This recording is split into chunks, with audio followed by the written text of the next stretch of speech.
Although many students have undoubtedly noticed its silver dome, few know much about the WSU Observatory.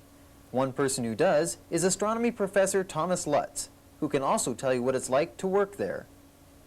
Well, the first thing to tell you about working up there is that it's cold. Anytime that you're in an observatory dome, it's open to the sky. The air has to be able to flow through the slit.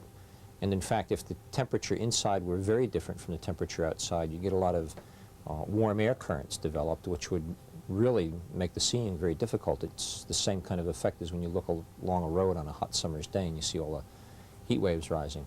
That silvery coating on the dome is used to reflect away heat that would cause such problems. Although the dome looks like metal, it's not. It's actually plywood. An aluminum structure was initially considered, but wood was chosen to keep expenses down.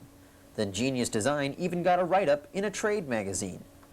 The observatory was built at a cost of $41,000, with $5,000 of that funded by the college. The other $36,000 came from a gift from the family of the man for whom the observatory is named.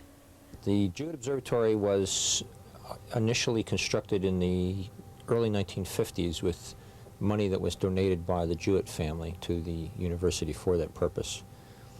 Mr. Jewett's father had been a professor of ancient languages at Harvard University and had been very interested in astronomy.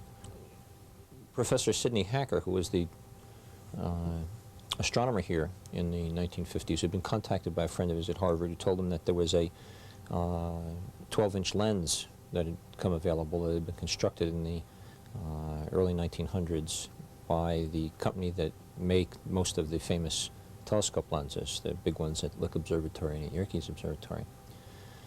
So they used this money from the Jewett family to purchase this lens and then to construct the building on the hill and to mount the telescope inside of it. The observatory hasn't changed much in the last 40 years, aside from the growth of some trees. The main change has been in its use. No longer a viable research tool, it is now used to introduce young people to astronomy. Yeah, so we bring the local school students up when they're doing their units on the moon, for example, and the moon is very bright, and in fact you can even look at it while the sun is out, really. It looks a little washed out then. It's better when it's somewhat dark.